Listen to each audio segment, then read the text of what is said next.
Chapter के अंदर एक सबसे इंपॉर्टेंट चीज छुपी हुई है। इसका पिछले साल 2025 के पेपर में 4 नंबर का क्वेश्चन आ गया था।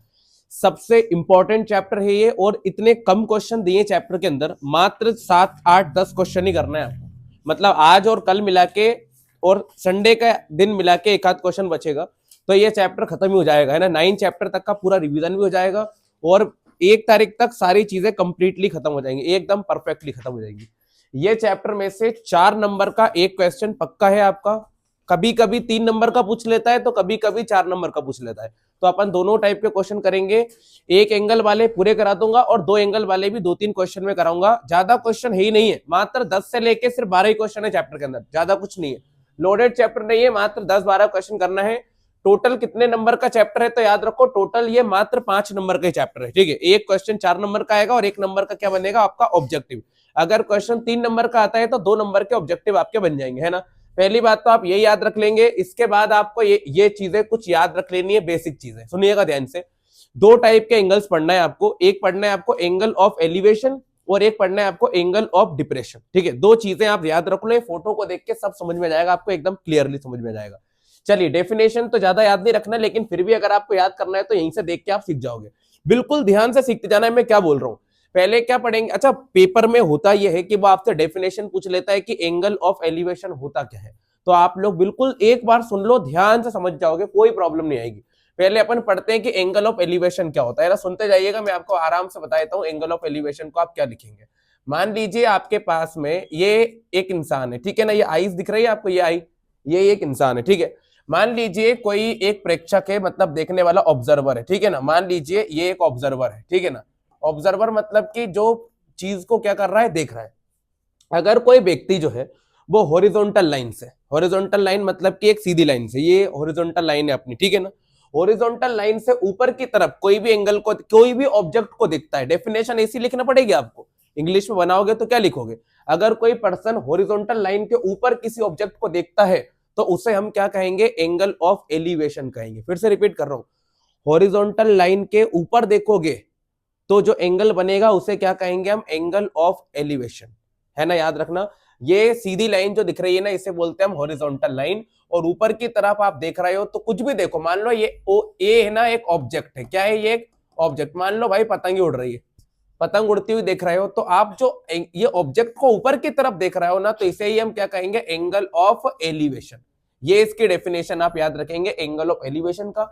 और ये आपको जो सीधी लाइन दिख रही है ना, ये जो आपके आई को और उस ऑब्जेक्ट को क्या कर रही है, कनेक्ट कर रही है, इसे हम क्या कहेंगे, लाइन ऑफ साइट। क्या कहेंगे आप, line of site. Line of site दिखती नहीं है ना, दिखती नहीं, इमेजिनरी होती है तो ठीक है, दिखेगी नहीं आपको, लेकिन ये 2 चीजों को क्या करती है, कनेक्ट करती है, एक ऑब्जेक्ट को और एक हमारी आंख को। इसे क्या कहते हैं हम, लाइन ऑफ साइट। आप पेपर में डेफिनेशन पूछ ले कि भाई एंगल ऑफ एलिवेशन क्या होता है, एकदम सिंपल से ये वर्ड छापिए ना, क्या लिखोगे आप, एंगल बिटवीन, क्या बोल रहा हूं मैं, angle between the horizontal line and the line of site.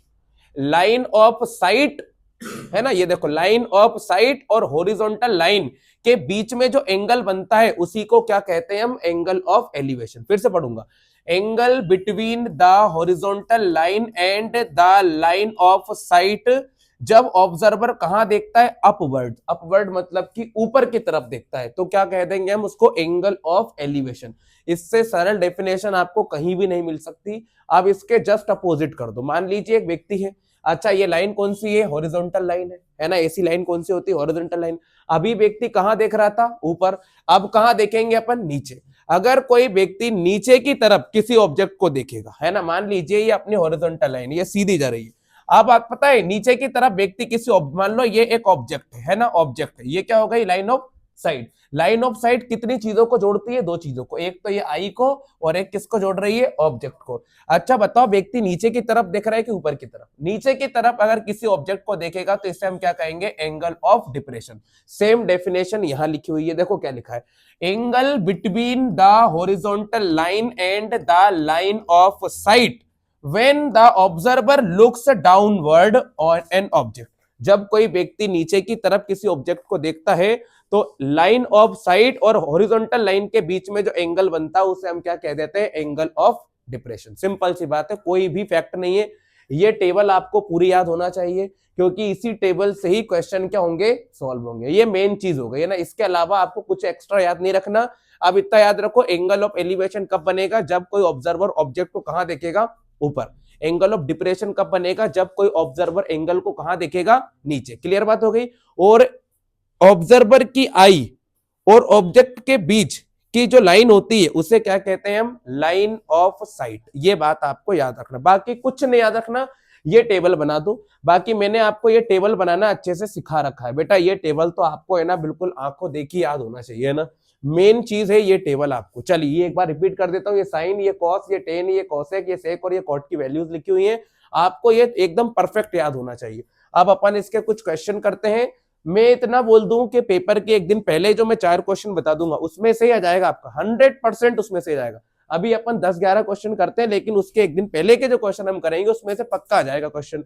हमने 166 तक के क्वेश्चन कर रखे हैं, 167 के क्वेश्चन आज से स्टार्ट कर रहे हैं। एंगल ऑफ एलिवेशन के पूरे क्वेश्चन करा दूंगा और 2-3 क्वेश्चन में डबल एंगल वाले भी करा दूंगा। अब पहले मेरी बात को सुनिएगा ध्यान से, मैंने एक ट्रिक आपको सिखा रखी है, वो ट्रिक भी आप थोड़ी सी याद रखिएगा। देखो ये वाली ट्रिक आपको याद होना चाहिए, बोर्ड पे देखिएगा एक बार। हमने ये पढ़ा है पंडित बद्री प्रसाद हर हर भोले, बेटा ये तो आपको याद रखना है। यहाँ पे साइन आता है, यहाँ पे कॉस, यहाँ पे टेन आता है, यहाँ पे कोट आता है, यहाँ पे सेक आता है और यहाँ पे कोसेक आता है। और अब ज्यादा बर्डन वाली बात भी नहीं है, हमने सबसे टफ चैप्टर मैथ्स के जो थे वो पूरे खत्म कर दिए हैं, एक भी नहीं छोड़ा है। 6 चैप्टर भी इसमें इंक्लूड हो गया है। अब बचे हुए जो चैप्टर है बहुत ही आसान है और छोटे छोटे भी हैं, जिसमें ज्यादा दिन भी नहीं लगना है। ठीक है, बड़े बड़े नंबर के सारे चैप्टर खत्म हो गए सारे। अब अपन एक काम करते हैं, सबसे पहले तो मैंने आपके सामने एक ट्रायंगल बना लिया। हर क्वेश्चन में ट्रायंगल बनेगा तो सोच समझ के बना ही लेंगे। क्वेश्चन को पढ़ना सबसे ज्यादा जरूरी है ना। क्वेश्चन को पढ़ने के बाद आपको चीजें परफेक्टली समझ में आएंगी। बिल्कुल ध्यान से देखते रहना। अच्छी बात यह है कि एक क्वेश्चन करने से सारे क्वेश्चन हो जाएंगे, एक क्वेश्चन करने से ऑटोमेटिक सारे क्वेश्चन हो जाएंगे। अब मैं 167 नंबर का क्वेश्चन स्टार्ट कर रहा हूं, आप मेरे साथ बोलना शुरू करो। मान लीजिए एक सर्कस का आर्टिस्ट है, ये सब अपन को समझ समझ के देखना है कि बनाना कैसे है। हर क्वेश्चन में ट्रायंगल बनना कंपलसरी है, हर क्वेश्चन में ट्रायंगल बनना कंपलसरी है। अब बोर्ड पे देखना आप ध्यान से। अच्छा मैं आपको कुछ बेसिक चीजें और बता देता हूं। अगर आपके सामने पोल लिखा आ जाए, पोल मतलब होता है खंबा, तो कैसी लाइन बनाओगे आप, बिल्कुल सीधी। क्लियर हो गई बात। पोल के बाद अगर मान लीजिए टावर लिखा आ जाए तो कैसी बनाओगे, बिल्कुल सीधी। वॉल लिखा आ जाए तो क्या बनाओगे, सीधी। पतंग उड़ती है तो पतंग का धागा ऐसे में होता है, देखो इधर पतंग का धागा ऐसे में होता है। लेडर सीढ़ी टिकाएंगे तो ऐसे में, पतंग उड़ती तो ऐसे में ही है, लेकिन धागा कैसे में जाता है, ऐसे में। अगर हाइट नापोगे तो ऐसे में थोड़ी नापोगे, ऐसे में तो धागे की हाइट नप जाएगी, पतंग की हाइट कैसे नापोगे, ऐसे में ही नापोगे। ऐसे आपको चीजें, डिस्टेंस लिखा आ जाए तो कौन सी वाली साइड लेना पड़ेगी, नीचे वाली साइड। ये आपको दिमाग लगाना पड़ेगा खुद से। अच्छा एक क्वेश्चन में तो आपको पहले से ही इसका फिगर बना के दिया है, तो अपन यहीं से देख लेते हैं। अब बोर्ड पे देखने की जरूरत है पूरी तरह से। एक सर्कस का आर्टिस्ट है, वो 20 मीटर लंबी रस्सी के ऊपर चढ़ रहा है। कितने मीटर लंबी रस्सी पे चढ़ रहा है, 20 मीटर। सर आपने यहाँ पे पहले से ही बना के रखा है, ये मैंने नहीं बनाया, ये बुक में पहले से ही बना हुआ है, तो अपन को भी बना हुआ आएगा। तो भाई सर्कस का आर्टिस्ट कितने मीटर लंबी रस्सी से चढ़ रहा था, 20 मीटर लंबी रस्सी पे चढ़ रहा है। अच्छा रस्सी पूरी तरीके से कैसी है, टाइटली स्ट्रेच्ड है, मतलब अच्छी तरह से खिंची हुई है, बिल्कुल भी झुक नहीं रही है, पूरी टाइटली स्ट्रेच्ड है। और कहां पे बंधी हुई है, एक वर्टिकल पोल से बंधी हुई है। देखो ये रस्सी है, कहां से बंधी हुई है, एक वर्टिकल पोल। ये वर्टिकल हो गया, वर्टिकल मतलब एकदम सीधा, तो ये हो गया आपका वर्टिकल पोल। बेटा बोर्ड पे देखना है ना, ये वर्टिकल पोल से कौन बंधी हुई है, रस्सी बांधी। क्लियर हो गई बात, ये हो गया खंबा, ठीक है ना। अच्छा और एक हिस्सा कहां बना हुआ है, इसके ग्राउंड पे, जमीन पे बंधा हुआ है। बताओ क्या निकालना है, ये मेन चीज के ऊपर मैं पहले से ही आपके सामने ऐसा बना दूंगा। Find the height of the pole. किसकी हाइट निकालना है, पोल मतलब कि खंबे की हाइट निकालना है। बेटा मैं यहाँ पे लिख भी देता हूं जो हमको फाइंड करना है। फाइंड क्या करना है अपन को, हाइट ऑफ द पोल, ये निकालना है अपन को। ठीक है, ये इतना आसान है, आप लोग वैसे ही कर दोगे, ये निकालना है। अच्छा एंगल कितना बन रहा है ग्राउंड पे एंगल कितने डिग्री का बन रहा है, 30 डिग्री। ग्राउंड मतलब नीचे, तो मैंने यहाँ पे एंगल बना दिया, बताओ कितने डिग्री का, 30 डिग्री। अब आप पहचान के बताओ ये एंगल ऑफ एलिवेशन होगा कि डिप्रेशन। ऊपर देख रहा है वो ऐसे, एंगल ऑफ एलिवेशन ऊपर देख रहा है, नीचे देखता तो क्या बनता, एंगल ऑफ डिप्रेशन। चलो अब एक बात बताओ, अपन को इसमें ये कितने डिग्री का एंगल हो जाएगा, 90 का। क्लियर है? इस ट्राइंगल का नाम रख दो, कुछ भी रख लो, ए बी सी रख लो, तो मैंने ए बी सी रख, सर नीचे से मान सकते हैं, बिल्कुल मान सकते हैं, कोई प्रॉब्लम वाली बात नहीं है। अब आप मुझे एक बात बता दो सिंपल सी, मुझे ये वाली साइड निकालना है या फिर ये वाली साइड निकालना है? आपको ये पता होना चाहिए।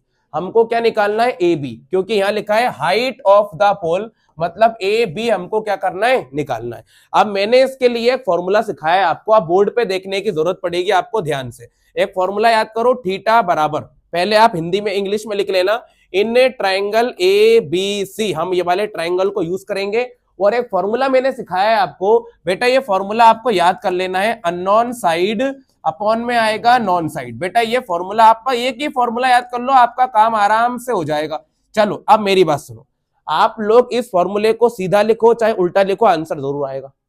मैंने पहले कौन सी साइड लिखी? अननोन, फिर नीचे कौन सी साइड लिखी? नॉन। आप चाहो तो इसको घुमा दो, अननोन को कहां लिख दो? ऊपर, नॉन को कहां लिख दो?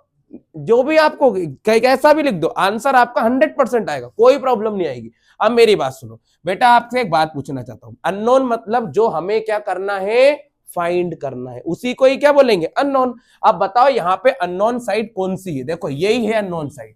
अरे भाई जिसको हम फाइंड कर रहे हैं, जिसको हम ढूंढ रहे हैं, आपने लुका छुपी वाला गेम खेला है क्या? आप हर किसी को ढूंढने चल जाते हो क्या? नहीं, जो गेम के अंदर शामिल होते हो उसी को ढूंढते हो। हमें किससे मतलब है? ए बी से। तो हम किसको ढूंढ रहे हैं भाई? ए बी को ढूंढ रहे हैं, बस इतना याद रखो। फिर अपॉन में कौन सी साइड आएगी? नॉन। नॉन मतलब जो हमको पहले से ही पता है। बताओ कौन सी साइड पहले से पता है हमको? ए सी हमको पहले से ही पता है। अब एक काम करो, अब ए बी को क्या नाम दूं? ए बी को नाम देंगे हम परपेंडिकुलर, और ए सी को क्या बोलेंगे हम? हाइपोटेनियस। ये बात आपको पता होना चाहिए ना। ए बी को हम क्या कहेंगे? परपेंडिकुलर, और ए सी को बोलेंगे हम हाइपोटेनियस। आप बताओ पी अपॉन एच का फॉर्मूला क्या बनेगा? उधर से देख लो बढ़िया तरीके से। देखो ए बी ये हो गया परपेंडिकुलर और ये हो गया आपका हाइपोटेनियस, तो फॉर्मूला किसका बन गया? साइन का। अब रुक जाओ, थीटा मत लिखो, है ना, ये कितने डिग्री लिखना है? 30 डिग्री, तो मैंने यहां लिख दिया 30 डिग्री। अब बताओ जरा, ए बी की वैल्यू है ही नहीं, अपन इसको ढूंढ रहे हैं, ए बी को ढूंढ रहे हैं। ए सी की वैल्यू कितनी दिख रही है? देखो ये लिखी, ए सी की वैल्यू कितनी हो गई? 20 हो गई। अब एक काम करना है, बताओ ये साइन 30 की वैल्यू यहां से देख लो कितनी होती है? 1/2। तो अपन ने यहां पे लिख दिया है 1/2, बोर्ड पे से देख लेना, बराबर ए बी और अपॉन में कितना आ गया? 20। कौन सा मल्टीप्लाई करेंगे? Cross multiply. तो 2 का ए बी में करेंगे तो आ जाएगा 2ab, और 20 का एक में करेंगे तो आ जाएगा ये 20। तो ए बी बराबर आ जाएगा 20 अपॉन में आ जाएगा 2। तो ए बी की वैल्यू आ जाएगी 2 1 जा 2 और 10 0 वैसा के वैसा। ये आंसर आ गया अपना कितने मीटर? 10 मीटर। इतना सरल था। बताओ किसकी हाइट निकाल दी हमने? पोल की हाइट। हेंस करके भी लिख देना आप, hence the height of pole, hence the height of pole is 10 metre, है ना। ये आपका आंसर आ गया। इतना सिंपल सा क्वेश्चन था, ये आराम से कर दिया है, इसे नोट कर लीजिए। अब आगे के क्वेश्चन आप लोग करेंगे, है ना। बिल्कुल सरल से क्वेश्चन है, और अच्छी बात यह है कि सभी क्वेश्चनों का करने का तरीका एक जैसा ही है, अलग अलग तरीका ही नहीं है। पुराने चैप्टरों में तो ऐसा था कि टाइप चेंज हो जाता था, यहाँ पे टाइप चेंज करने की कोई गुंजाइश ही नहीं है। ये 167 तक के क्वेश्चन जो है वो हमने कंप्लीट कर लिए हैं। 167 तक के क्वेश्चन हमने कंप्लीट कर लिए हैं। अब आ जाइएगा 168 नंबर के क्वेश्चन पे। चलो बोर्ड पे देखना पड़ेगा आपको थोड़ा सा, बस बेटा मोस्ट से भी ज्यादा मोस्ट इंपॉर्टेंट क्वेश्चन है, और पेपर में 100% मतलब इस साल आने के पूरे चांसेस है। इस साल के पेपर में आने के पूरे चांसेस बनेंगे। मतलब मैं लिख देता हूं यहाँ पे, मोस्ट इंपॉर्टेंट क्वेश्चन है ये, इस साल के लिए बहुत ही ज्यादा इंपॉर्टेंट ये आएगा पेपर में, बिल्कुल पक्का बनना ही है, ये याद रखो आप। अब जरा बोर्ड पे देख लो ध्यान से क्या बोल रहा है क्वेश्चन। सबसे पहले आंख बंद करके एक ट्राइंगल बना लो। ये अपन ने क्या बना लिया? एक ट्राइंगल। आप बोर्ड पे देख लेना बिल्कुल ध्यान से, मैं क्या कर रहा हूं बिल्कुल ध्यान से देखने की जरूरत है भाई। एक ट्री है, ट्री मतलब कि एक पेड़ है। 168 नंबर का क्वेश्चन कर रहे हैं, ध्यान से समझते रहना, नहीं तो दिमाग से बाहर चला जाएगा क्वेश्चन। एक ट्री है, ट्री मतलब कि एक पेड़ है। मान लो कि पेड़ यहां से स्टार्ट हुआ है और यहां तक का पेड़ है, ये मान रहे हैं अपन तो, ठीक है ना। ये मैंने आपके सामने यहां तक का पेड़ बना दिया। पूरा कंसंट्रेशन बोर्ड पे रखना, बस पूरा बिल्कुल ध्यान बोर्ड पे होना चाहिए। ये पेड़ जो है ना भाई, हवा चल रही है, हवा चलने की वजह से ये इतना इतना जो पेड़ है, इतना इतना दिख रहा है, ये टूट के कहां गिर गया, जमीन पे गिर गया। भाई हुआ ये था कि पेड़ है ना यहीं तक का था, तो टूटा और पूरा नहीं, जमीन से नहीं गिरा, बल्कि यहां से टूट के इधर टिक गया नीचे, है ना, यहां से टूट के नीचे गिर गया। अब मतलब पेड़ का आधा हिस्सा कहां गया, इधर साइड, और आधा हिस्सा अभी भी जमीन के ऊपर स्टैंड है। मतलब पेड़ के कितने पोर्शन हो चुके हैं, 2। एक आधा जमीन पे अभी भी है और आधा हिस्सा कहां गिर गया है, टूट के साइड में गिर गया। ये घटना हुई है। अब बताओ पेड़ के कितने हिस्से हैं? 2, एक ये वाला और एक ये वाला। सर तो ये आपने पेड़ तो अभी बना रखा है, ये मैं बताना चाहता हूं कि ये डैश डैश करके ये वाला हिस्सा कहां गया है, नीचे आ गया है। उसकी जो आत्मा है ना वो अभी यहीं ऊपर ही है, ठीक है ना, ये आपको याद रख लेना है। अब बच्चा है वो समझदार बनना, बड़ा बनाना पड़ेगा उसका बेटा। ये ABC हो गया। चलो यहाँ पे कितने डिग्री लिख दूं मैं, 90 डिग्री। अच्छा एंगल कितने डिग्री का बन रहा है, आप लोग खुद ही समझ जाओ। अब जरा देखो कितने डिग्री का बन रहा है, 30 डिग्री का। पेड़ कहां पे आके गिरा है, जमीन के नीचे आके गिरा है, जमीन के पास ही, तो 30 डिग्री का एंगल नीचे बनेगा। अब एक बात सुनना पड़ेगी आपको ध्यान से, बिल्कुल ध्यान से देखो क्या। अच्छा कितने दूरी पर जाकर गिरा है पेड़, देखो कितने दूर जाकर गिरा है, देखो ये 8 मीटर। सर आपको कैसे पता है यार कि 8 मीटर दूरी पे जाकर, देखो लिखा है ना द डिस्टेंस। डिस्टेंस मतलब दूरी कितने मीटर की है, 8 मीटर की है। जो ये वाला पेड़ है ना, ये वाला पेड़ और ये पेड़ का जो ऊपर का टॉप एरिया है, इसके बीच की डिस्टेंस कितने मीटर की है, 8 मीटर की। अगर इंग्लिश में क्वेश्चन समझ में नहीं आए तो हिंदी में भी पढ़ा करें, उसमें भी समझ में आ जाता है भाई, दोनों माध्यम में आ रहा है पेपर, ठीक है। ये हो गया। सर निकालना क्या है अपन को, हमें निकालना है पेड़ की हाइट। तो यहां लिख देता हूं मैं, फाइंड क्या करना है, फाइंड करना है हाइट ऑफ ट्री। क्या निकालना है, हाइट ऑफ ट्री। अब बताओ कोई भी हमें कितने बार फॉर्मूला लगाना पड़ेगा, 2 बार। एक बार ये वाले पेड़ के लिए और एक बार ये वाले। इतना सिंपल सा काम है यार, और मोस्ट इंपॉर्टेंट क्वेश्चन है ये, मोस्ट इंपॉर्टेंट। बताओ हमारे पास 2 पेड़ कौन कौन से हैं, एक का नाम क्या है AB, है ना, एक का नाम क्या है AB और एक का नाम क्या है AC। ये हमको निकालना है। एक बार AB निकालेंगे और एक बार AC निकाल, इतना सिंपल है, बस कुछ नहीं करना। पहले AB निकाल लो फिर AC निकाल लो, या पहले AC निकाल लो फिर AB निकाल लो। अब मैं आपसे एक बात पूछना चाहता हूं, अपन एक काम करते हैं, ट्राइंगल का नाम क्या है, ABC। तो हम लिखेंगे in triangle ABC theta is equal to, formula क्या होगा, अननोन साइड अपॉन में क्या लिख देंगे हम, नॉन साइड। बेटा ये तो बहुत ही सिंपल सी बात थी, इसमें तो कुछ भी नहीं है। चलो अच्छा अननोन मतलब जो हमें क्या करना है, पता करना है। हमें क्या पता करना है, AB। क्या पता करना है, AB। तो AB अननोन हो गई, और हमको नॉन मतलब पहले से दी क्या है, पहले से क्या दिया है, BC साइड दी है, तो अपन ने यहां पे BC भी लिख दिया। अब एक बात और बता दो, AB की वैल्यू, AB की वैल्यू तो नहीं दी, लेकिन इसका नाम क्या है, AB का नाम क्या है, परपेंडिकुलर, और BC का नाम क्या है, बेस। अब बताओ P अपॉन B किसका फॉर्मूला होता है, P अपॉन B किसका फॉर्मूला होता है, ये आपको पता होना चाहिए। अपन ने पढ़ा है, देखो पंडित बद्री प्रसाद हर हर भोले, है ना। P अपॉन B किसका फॉर्मूला होता है, 10 का। तो मैंने यहां पे लिख दिया बेटा 10, और थीटा की वैल्यू भी दी है। थीटा की वैल्यू कितनी दी है, 30 डिग्री।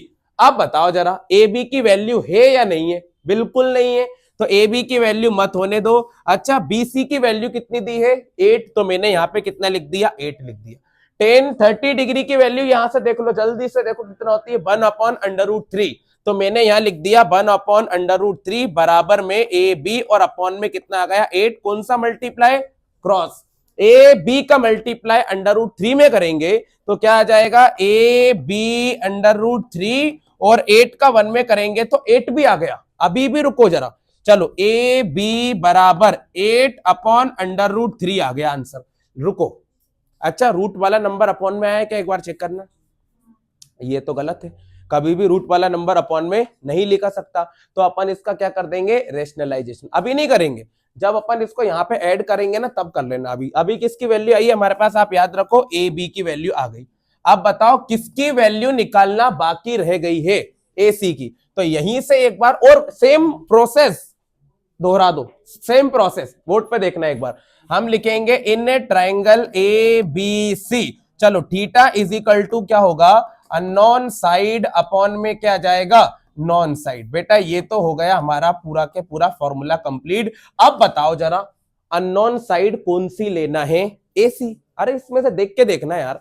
AC ले ली अपन ने अननोन साइड, नॉन साइड कौन सी है देखो पहले से ही पता है, BC नॉन साइड है, तो ये अपन ने नॉन साइड ले ली। अब बताओ आप मुझे AC को हम क्या बोलेंगे इंग्लिश में, तो AC को हम क्या बोलेंगे, हाइपोटेनियस, तो हमने यहाँ पे हाइपोटेनियस लिख लिया। और BC को हम क्या बोलेंगे बेटा, बेस बोलेंगे। अब बताओ H/B किसका फॉर्मूला बनेगा, देखो ये सेक का फॉर्मूला है ना, तो हमने लिख दिया यहाँ पे सेक का फॉर्मूला, और थीटा की वैल्यू कितने डिग्री दी है, 30 डिग्री। इतना सिंपल सा काम था।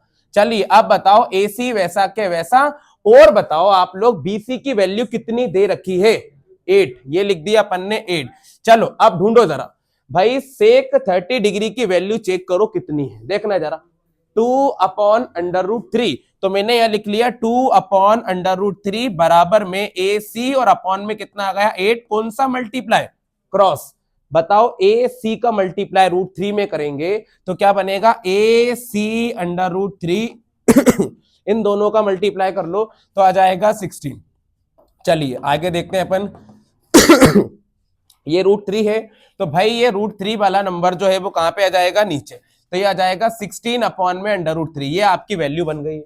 अच्छा AB की वैल्यू क्या बनी है, 8/√3, और AC की वैल्यू क्या बनी है, 16 अपॉन √3। इसको यहां पे पुट करते हैं ताकि पूरे ट्री की हाइट निकल जाए, मिलाना ध्यान से है ना। देखो AB की वैल्यू कितनी आई, 8/√3, तो मैंने लिख दिया 8/√3, और AC की वैल्यू आई है 16/√3। बेटा बताओ इसका LCM कितना आएगा, दोनों नंबर कैसे हैं, सेम, तो इसका LCM भी क्या जाएगा, √3, और ऊपर वाले नंबरों को जोड़ेंगे तो कितना आ जाएगा, 24। अब बताओ ये एक नंबर बन गया है, लेकिन √3 कभी भी अपॉन में नहीं लिख सकते क्योंकि ये एक इरेशनल नंबर है, तो रेशनलाइजेशन करेंगे तो ये हो जाएगा √3, और ये भी हो जाएगा √3, ऐसे करते रेशनलाइजेशन, ये आपको पहले सिखा रखा है मैंने। आगे बढ़ेंगे अपन, तो ये हो जाएगा 24/√3, और √3 का इंटू √3 में करेंगे तो 3 आ जाएगा, क्योंकि √3 इंटू √3 √9 होता है, और 9 का √3 होता है, तो अपन ने यहाँ पे डायरेक्ट 3 लिख दिया, और 3 के टेबल से कैंसिल हो गया 8 बार में, तो यही क्या हो गया आपका आंसर। मतलब टोटल ट्री की हाइट जो है वो 8/√3 है, ये आपको हेंस करके लिख देना है। मोस्ट इंपॉर्टेंट क्वेश्चन है बेटा ये, most important. Hence the height of the tree, hence the height of the tree is, भाई जो पेड़ है उसकी हाइट है 8√3 मीटर। ये आपको एग्जाम के लिए सबसे ज्यादा इंपॉर्टेंट क्वेश्चनों में एड है। ये हमने 168 क्वेश्चन कर लिए हैं। अब आ जाइए आप, ये आज का एक और क्वेश्चन करेंगे 169। आप स्टार्ट हो जाए, अब आप कर दीजिए बेटा, अब आप लोग अपना काम स्टार्ट कर दीजिए, रुक जाइए। अब पहले अपन समझते हैं कि क्वेश्चन में लिखा क्या है। पूरी बात सुनना आप लोग, आपको सब कुछ यूं ही समझ में आ जाएगा। मैंने यहाँ पे 2 पार्ट कर लिए हैं और मैं 2 ट्राइंगल भी आपके सामने बनाता हूं। ये मैंने एक ट्राइंगल बना लिया और ये मैंने एक और ट्राइंगल भी बना लिया। देखते रहे ना, आप सब कुछ समझ में आ जाएगा। मैं आपसे बोल रहा हूँ, बिल्कुल सब कुछ समझ में आ जाएगा।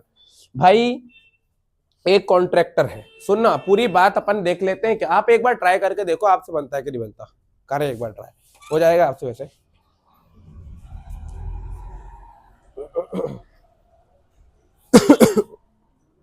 चलिए भाई, एक कॉन्ट्रैक्टर ने क्या करा, एक प्लान करा है कि उसे क्या लगाना है, 2 स्लाइड्स लगाना है। स्लाइड्स मतलब कि 2 झूले लगाना है ना। 5 साल से कम उम्र के बच्चों के लिए, ये लिखा हुआ है for the children below the age of 5 years. जो बच्चे 5 साल से कम के हैं, है ना, ये आ गए यहाँ पे। तो कितने साल से, 5 साल से कम वाले बच्चे, ये हो गए 5 साल से कम एज के बच्चे जो हैं उनके लिए वो कितने हाइट पे लगाना चाहती है झूला, 1.5 मीटर की हाइट पे। देखना, ये 5 साल से कम उम्र के बच्चों के लिए झूला है कितनी हाइट पे, 1.5 मीटर की हाइट पे। ये लिखा हुआ है भाई, 5 साल से कम उम्र के बच्चों के लिए जो झूला लगेगा वो 1.5 मीटर की हाइट पे लगेगा। और कितने डिग्री का एंगल बनाएगा ग्राउंड से, तो देखो ग्राउंड से कितने डिग्री का एंगल बनाएगा, 30 डिग्री का। तो ये इसने ग्राउंड से कितने डिग्री का एंगल बना लिया, 30 डिग्री का। अब एक और, जो बच्चे बड़े हैं मतलब एल्डर चिल्ड्रन, तो यहां लिख देता हूं मैं, जो बच्चे बड़े हैं एल्डर चिल्ड्रन के लिए वो एक ऐसा झूला लगाना चाहती है जो कितने मीटर की हाइट पे हो, 3 मीटर की। तो ये 3 मीटर की हाइट पे झूला लगा दिया और ये कितने डिग्री का एंगल बनाएगा, 60 डिग्री का। तो ये इसने 60 डिग्री का एंगल भी बना लिया। अब बताओ क्या फाइंड करना है, ये लिखा हुआ है length of the slide, slide की लेंथ निकालना है। स्लाइड पता है कहां है, ये स्लाइड है, ये अपन को निकालना है। और एक और स्लाइड कहां है, तो ये भी स्लाइड है, इसको अपन को क्या करना है, निकाल। इतना सिंपल सा काम करना है, स्लाइड की लेंथ निकालना है। एक अलग है, ये अलग है, दोनों में फॉर्मूला लग जाएगा। चलो इसका नाम लिख देते हैं ए बी सी। इसका नाम क्या रख दोगे आप, इसका नाम रख दीजिए आप डी ई और एफ। यहां पे कितने डिग्री लिख लोगे आप, 90 डिग्री, और यहां पर आप लिख लोगे 90 डिग्री। अब बोर्ड पे एक चीज देखो आप लोग, बिल्कुल ध्यान से देखना। क्या मुझे एसी फाइंड करना है, एक बार बताओ ध्यान से, क्या मुझे एसी फाइंड करना है, बिल्कुल ठीक है।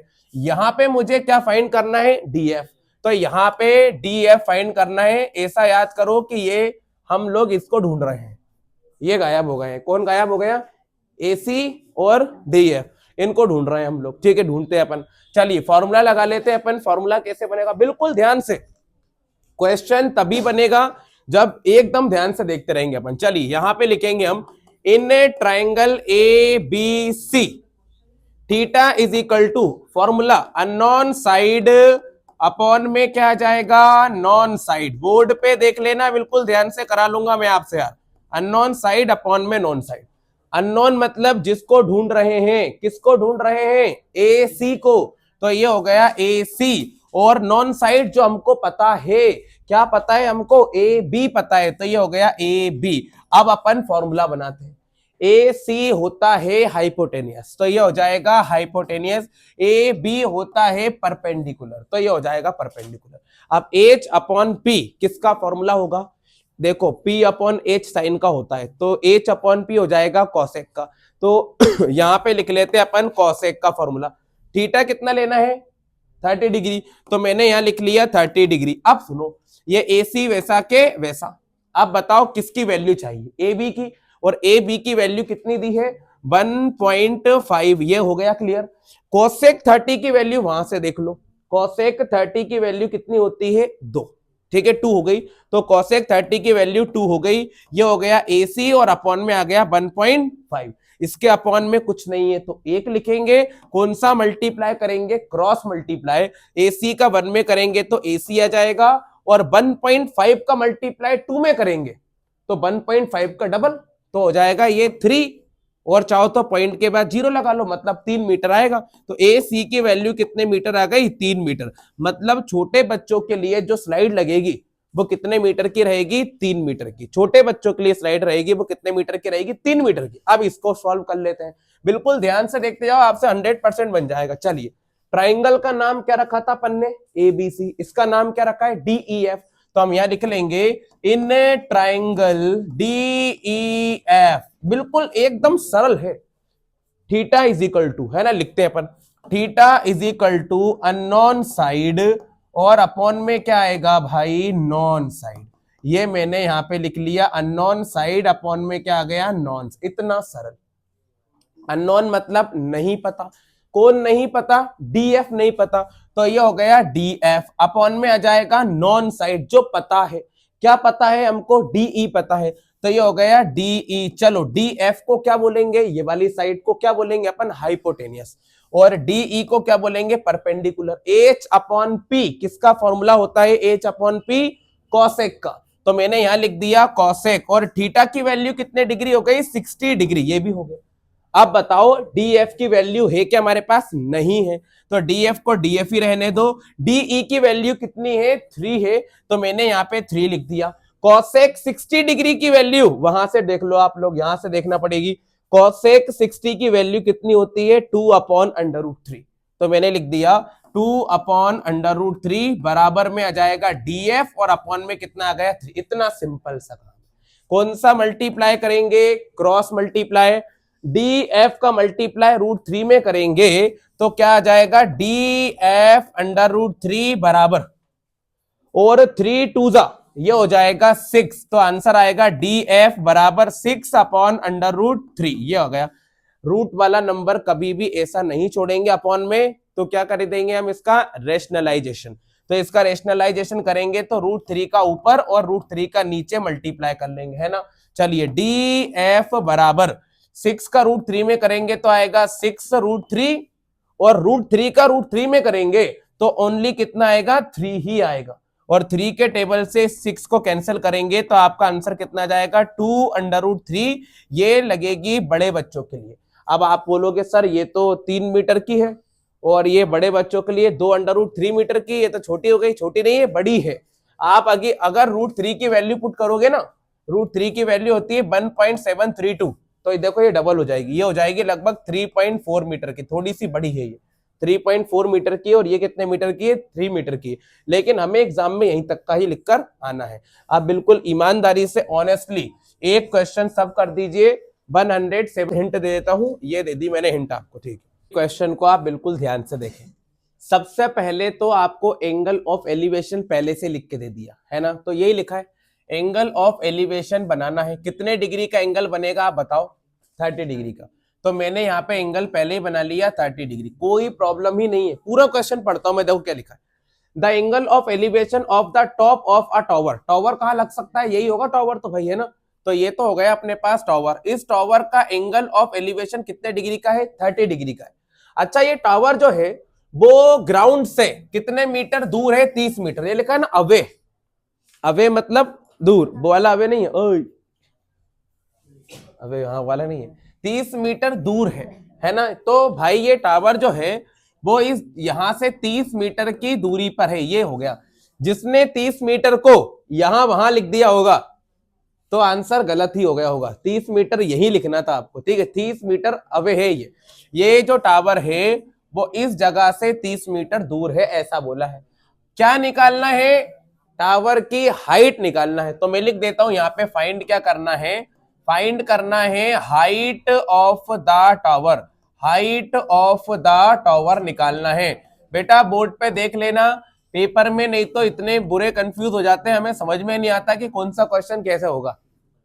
सब जैसे लड़कों को रंगोली भरना नहीं आती ना, उनको समझ में नहीं आता कौन सा कलर भरना है, ऐसे ही पेपर में समझ में नहीं आएगा कि कहाँ क्या लिखना है, ऐसा होगा। इसलिए ध्यान से देखें। चलिए, ये हाइट ऑफ द टावर हो गई। और अगर इंग्लिश मीडियम में पढ़ते हैं तो और भी ज्यादा डरावनी बात है।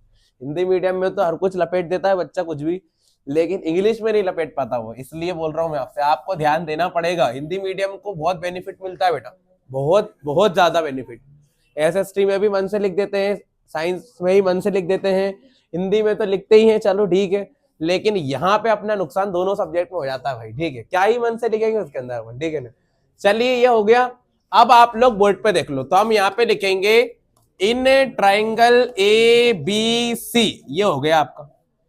क्या निकालना है, ए बी निकालना है। मतलब गुम कौन गया है, ए बी गुम गया है। चलो अपन यहाँ फॉर्मूला लगाएंगे, थीटा इज इक्वल टू, यहां आएगा अननोन साइड और अपॉन में आ जाएगा नॉन साइड। ये अपन ने लिख दिया, अननोन साइड अपॉन में क्या आ जाएगा, नॉन साइड। अब देखो बोर्ड पे, अननोन मतलब जो हमें पता नहीं है।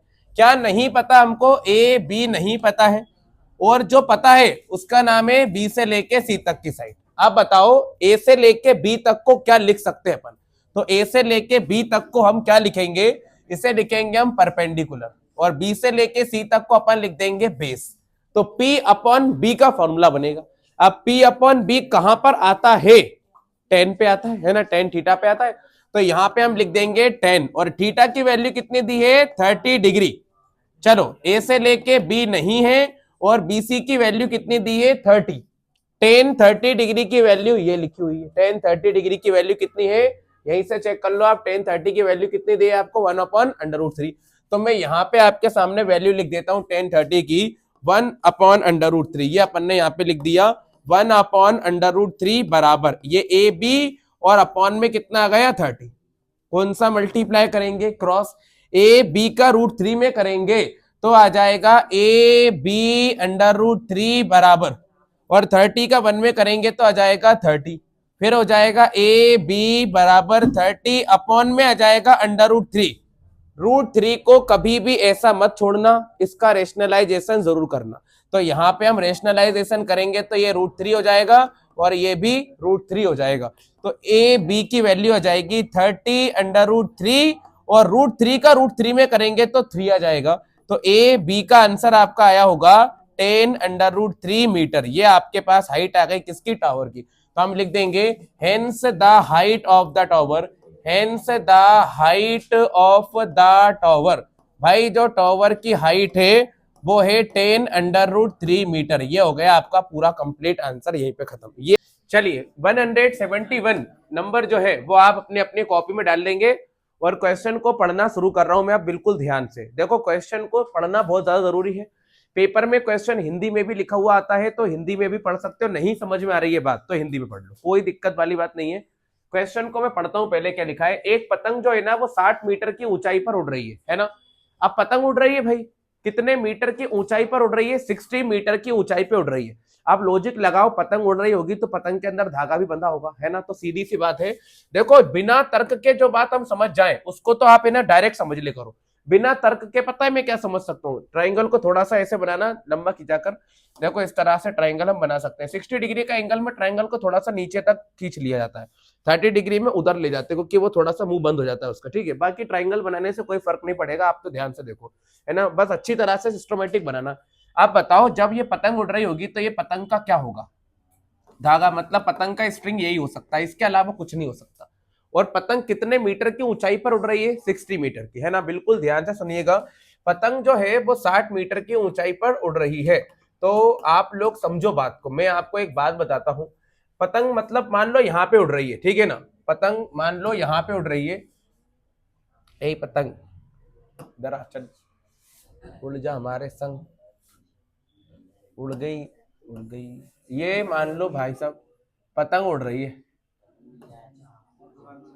ठीक है। ये 60 मीटर की ऊंचाई पे उड़ रही है, ठीक है। यहाँ पतंग उड़ रही है, मिलाते जाना। अब पतंग की ऊंचाई जो नापती है ना वो जमीन से नापती है ना। ऐसा नहीं कि धागा नाप दो आपको, भाई इतना हो गया, धागा नहीं नापना पड़ेगा, पतंग की ऊंचाई यहीं से नप जाएगी। तो पतंग जो है ना वो जमीन से कितने मीटर की ऊंचाई पर उड़ रही है? पढ़ो जरा आप, है ना बेटा। 60 मीटर की हाइट पे उड़ रही है। ये हो गई भैया पतंग, उड़ा दी। चलो आगे आगे देखो। और उसका जो स्ट्रिंग है, उसका जो धागा है वो ग्राउंड से कितने डिग्री का एंगल बनाता है? 60 डिग्री का। कितने डिग्री का एंगल बनेगा? 60। देखो भाई ये धागा है वो जमीन से कितने डिग्री का एंगल बना रहा है? 60 डिग्री का एंगल बना रहा है। कोई दिक्कत तो नहीं यहां तक? आगे पढ़ते हैं। आप बताओ क्या फाइंड करना है? एकदम सिंपल सा क्वेश्चन है। क्या फाइंड करना है? Find the length of the string, धागे की लंबाई फाइंड करना है। कोई भी प्रॉब्लम वाला काम नहीं है बेटा, मैं यहाँ पे लिख भी देता हूं आपके लिए। यहाँ पे क्या फाइंड करना है? लेंथ ऑफ स्ट्रिंग, है ना, ये हमको फाइंड करना है। अब आप लोगों से मैं एक बात पूछना चाहता हूं, क्या धागा यही है? यही है, बहुत बढ़िया। तो यहाँ पे नामकरण कर लेते हैं ए, बी और सी। हाँ हाँ, वो बात भी सही है आपकी, ठीक है। तो फिर ये बोर्ड को उड़ा ले अपन, ठीक है बेटा। पतंग जो का धागा जो है ना वो एसी है बेटा, है ना। एसी, एसी जो है वो पतंग का धागा है, ठीक है। वायर मंजा है ये। आगे सुनो, अब अपन ट्राइंगल की बात करते हैं। क्या निकालना है? एसी निकालना है। फॉर्मूला क्या होता है मैं ही करा देता हूं, आप बस देखते रहो बोर्ड पे। थीटा इज इक्वल टू क्या होता है बेटा? अननोन साइड अपॉन में क्या आएगा? Non side. देखो मैं आपसे क्लियर बोल रहा हूं, आपको है ना ये प्रैक्टिस खुद ही करना पड़ेगी और समझने का मौका भी वहीं से मिल जाएगा। अब बताओ अननोन साइड कौन सी है? उधर देखो एसी। एसी कौन सी साइड हो गई बेटा? अननोन साइड हो गई। और नॉन साइड मतलब जो दी है, कितने हाइट पे पतंग उड़ रही है? 60 मीटर पे। तो ए बी जो हो गई ना वो बेटा नॉन साइड हो गई। अब लॉजिक लगाओ, बात में गहराइयां हैं। ये हो गया पंडित बद्री प्रसाद हर हर भोले। अब अपन इधर ढूंढते हैं पहले तो। एसी को बोलेंगे हम एच और ए बी को बोलेंगे हम पी। बेटा देखो ये तो बहुत सिंपल बात है। ए सी मतलब हाइपोटेनियस, अरे ये हाइपोटेनियस ही तो है यार। और ए बी मतलब परपेंडिकुलर। अब बताओ किसका फॉर्मूला बन रहा है? कॉसेक का, ठीक है। एच अपॉन पी किसका फॉर्मूला होता है? कॉसेक का। और थीटा की वैल्यू कितने डिग्री लिखना है? 60 डिग्री। फिर बोर्ड पे देखो आप लोग, एसी की वैल्यू फाइंड कर रहे हैं और ए बी की वैल्यू कितनी दे रखी है? 60। देखो बेटा बोर्ड पे कॉसेक 60 की वैल्यू ये लिखी हुई है बेटा 2/√3। कितनी होगी कॉसेक? ये लिखा है 2/√3। तो मैंने यहां लिख दिया 2/√3 बराबर में आएगा एसी अपॉन में आएगा 60। कौन सा मल्टीप्लाई कर देंगे? क्रॉस। चलो ए सी का करेंगे √3 में तो क्या बनेगा? ए सी √3 और यहाँ पे 60 का 2 में करेंगे तो आएगा 120। देखो बहुत सिंपल क्वेश्चन है, पेपर में 4 नंबर दिला देगा सीधे सीधे। पास होने के सबसे बढ़िया तरीकों में ऐड है ये। ए सी बराबर आ जाएगा 120 अपॉन में आ जाएगा √3। क्या इसी को आंसर मान लिया जाए? नहीं। तो क्या करना पड़ेगा? रेशनलाइजेशन। तो मैंने इसका रेशनलाइजेशन भी कर दिया, रूट में नंबर आ गया इसलिए। तो ए सी की वैल्यू कितनी आ जाएगी 120 अंडर रूट 3, और रूट 3 का रूट 3 में करेंगे तो कितना आ जाएगा बेटा 3 आ जाएगा, क्योंकि अंडर रूट 3 3 होता है। तो ए सी की वैल्यू आ जाएगी 3 4 20, 0 का 0 और मीटर। बेटा यही आंसर है। मोस्ट इंपॉर्टेंट क्वेश्चन है, मोस्ट इंपॉर्टेंट क्वेश्चन। हेंस करके लिख देंगे, hence the length of string, भाई जो धागा है ना, धागा उसकी लेंथ कितनी है 40 अंडर रूट 3 मीटर है। अगर आप रूट 3 की वैल्यू भी पुट कर दोगे तो बिल्कुल एग्जैक्ट वैल्यू आपको पता चल जाएगी। ठीक है, ये 171 तक के क्वेश्चन हो गए हैं, ये आपको आना चाहिए। देखो मैं आपके सामने क्वेश्चन पढ़ता हूं, मिलाना है ना क्वेश्चन। सबसे पहले तो मैं ट्राइंगल बना लेता हूं। बेटा ये ट्राइंगल मैंने बना लिया, एंगल बनेगा 60 डिग्री का, तो थोड़ा नीचे तक बना लिया। देखो क्वेश्चन अगर आप खुद से कर रहे हो तो ये बहुत ज्यादा अच्छी बात है, और क्वेश्चन का आंसर आपका खुद से आ रहा है तो ये बहुत ही नेक बात। ये हो जाएगा ए, ये हो जाएगा बी, ये हो जाएगा सी, यहाँ पे आ जाएगा 90 डिग्री। बोर्ड पे देखते हैं, सामने से देखना है। देखो एक टावर जो है वो वर्टिकली ग्राउंड के ऊपर खड़ा हुआ है। टावर कहाँ हो सकता है, आप थोड़ा लॉजिक लगाओ बेटा, टावर यही हो सकता है ना, ये क्या हो गया टावर हो गया। एक टावर वर्टिकली ग्राउंड के ऊपर स्टैंड है from a point on the ground. अच्छा बताओ ये क्या लिखा है 15 मीटर अवे, बताओ इसका मतलब 15 मीटर कहां लिखाएगा, अवे दूर, 15 मीटर अवे दूर नीचे लिखाएगा। ज्यादा दिमाग लगाने की जरूरत नहीं है भाई साहब, बस दूरी लिखा आ जाए, हिंदी में इंग्लिश में अवे लिखा आ जाए तो समझ लो दूरी लिखना है। इसी टावर से 15 मीटर की दूरी पर क्या है, एक पॉइंट है, बना लिया पॉइंट। और क्या बोल रहा है, इसी पॉइंट से एंगल ऑफ एलिवेशन कितने डिग्री का है टावर का, 60 डिग्री का। तो इसी पॉइंट से कितने डिग्री का एंगल बन गया, 60 डिग्री का एंगल बन गया। इतना सरल है। अगर कोई ने गलती से 15 को यहां वहां लिख दिया तो गलत हो जाएगा। एक छोटी सी गलती जो है वो हमारा कुछ नहीं बिगाड़ सकती, क्योंकि हम पास होने तक का तो लिख ही देंगे, लेकिन नंबर तो कम हो जाएंगे हमारे। क्या फाइंड करना है, find the height of the tower. बताओ टावर कहाँ है, यही है, यही हमको फाइंड करना है बेटा। तो हम यहाँ पे लिख देते हैं, फाइंड क्या करना है, हाइट ऑफ टावर। बेटा बोर्ड पे हाइट ऑफ टावर। अब एक बार ध्यान से देखो, टावर का नाम क्या है भैया, ए बी है, तो अपन ने लिख दिया A B is equal to question mark. बिल्कुल सरल क्वेश्चन है, मतलब किसी क्वेश्चन में बुद्धि नहीं लगाना यार, मैं तो सोच रहा हूँ यार, ये हर क्वेश्चन सेम ही है, कुछ नहीं करना। तो हम लिख देंगे इन ट्राइंगल ए बी सी, ये अपन ने लिख दिया। थीटा इज इक्वल टू क्या हो जाएगा, अननोन साइड अपॉन में आ जाएगा बेटा नॉन साइड। ये मैंने यहाँ पे फॉर्मूला लगा दिया, अननोन साइड अपॉन में नॉन साइड। अब बताओ कौन सी साइड अननोन है, ये लिखिए। पहले ही लिख देता हूं, मैं जो फाइंड करते हैं उसी को अननोन मानते हैं। तो अननोन साइड कौन सी हो जाएगी, ए बी, और नॉन साइड कौन सी हो जाएगी, ये नीचे लिखी हुई है ना, नॉन साइड कौन सी हो जाएगी, बी सी। अब ए बी को क्या कहें हम, ए बी को क्या कहें हम, तो हम कहेंगे परपेंडिकुलर, और बी से लेके सी तक को क्या कहेंगे हम, बेस। तो यहां हम बना लेंगे फॉर्मूला, पंडित बद्री प्रसाद हर हर भोले वाला ही फॉर्मूला बन जाएगा, पी अपॉन बी का फॉर्मूला बनेगा। तो हम यहाँ पे फॉर्मूला किसका मान लेंगे, 10 का, और थीटा की वैल्यू भी लिखी हुई है, कितने डिग्री है बेटा, 60 डिग्री, बराबर हो गया। चलो ए बी की वैल्यू है नहीं, और बी से लेके सी तक की वैल्यू कितनी दी है, 15 दी हुई है। इतना सिंपल है बेटा, बहुत सिंपल है यार। चलो 1060 की वैल्यू यहां से देखो जरा, 1060 की वैल्यू कितनी है, अंडर रूट 3 है। तो मैंने यहां लिख दिया under root 3 is equal to A B, और अपॉन में कितना आ गया बेटा 15। इसके अपॉन में क्या ले लेंगे हम, एक, और कौन सा मल्टीप्लाई करेंगे, क्रॉस मल्टीप्लाई। ए बी का 1 में करेंगे तो ए बी, और 15 का मल्टीप्लाई अंडर रूट 3 में करेंगे तो 45 मत लिख देना बेटा, है ना, इसको लिखना था आपको 15 अंडर रूट 3 मीटर। ये हो गया आपका आंसर। किसकी हाइट निकाली है अपन ने, किसकी हाइट निकाली हमने, टावर की हाइट निकाली। हेंस करके लिख देना, hence the height of the tower, hence the height of the tower is, भाई टावर की हाइट जो है वो 15 अंडर रूट 3 मीटर है। चलिए सुनिएगा ध्यान से, है ना, थोड़ा सा लॉजिक है, मैं आपको बताता हूं, सुनिए। क्वेश्चन में आपसे बोला है एक इलेक्ट्रीशियन है, पूरी बात को सुनना लास्ट तक, तो आपको सारी बातें ऑटोमेटिकली समझ में आती जाएंगी। अब एक बात बताओ, एक इलेक्ट्रीशियन है, देखो पहले क्वेश्चन को समझो। देखो इतना झब्बा सा क्वेश्चन दे दिया उन्होंने, तो अपन को सोचना चाहिए फिर क्या करना है। और ये आपको रूट 3 की वैल्यू यहाँ पे दे रखी, मैं सही कर देता हूं। अब बोर्ड पे देखने की सख्त जरूरत है। चलो एक इलेक्ट्रीशियन है उसे रिपेयर करना है इलेक्ट्रिकल फॉल्ट को। किसको रिपेयर करना है? इलेक्ट्रिकल फॉल्ट को। बिल्कुल 2 लाइन में समझा दूंगा, बाकी बहुत सारी चीजें अननेसेसरी लिखी हुई है। एक इलेक्ट्रीशियन है, उसको एक इलेक्ट्रिक फॉल्ट को सही करने के लिए 5 मीटर ऊंचे खंबे के ऊपर चढ़ना है। अच्छा, जो इलेक्ट्रिकल पोल है वो कितने मीटर का है भाई? 5 मीटर का। क्लियर हो गई बात? लेकिन भाई जो फॉल्ट है वो 5 मीटर की हाइट पे है ही नहीं, फॉल्ट 1.3 मीटर कहां पे है? सुनना ध्यान से, देखो क्या लिखा, she needs to reach a point 1.3 metre below the top of the pole to undertake the repair work. उसे उस खंबे को सुधारने के लिए 1.3 मीटर बिलो, मतलब पता है कहां आना पड़ता है? लो, नीचे आना पड़ता है। देखो अपन लो हाई पढ़ा होगा आपने, तो नीचे आना पड़ता है।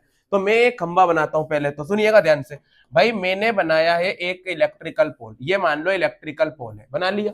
ये कितने मीटर का है भाई साहब? ये है 5 मीटर का। लेकिन हमको 5 मीटर तक ऊपर नहीं जाना, हमको जो लेडर टिकानी है ना, सीढ़ी, वो 1.3 मीटर नीचे टिकानी है। तो ये तो पूरा टॉप हो गया, लेकिन गलती से यहां नहीं जाना, हमको थोड़ा सा नीचे आना है, तो मैं यहां तक आ गया।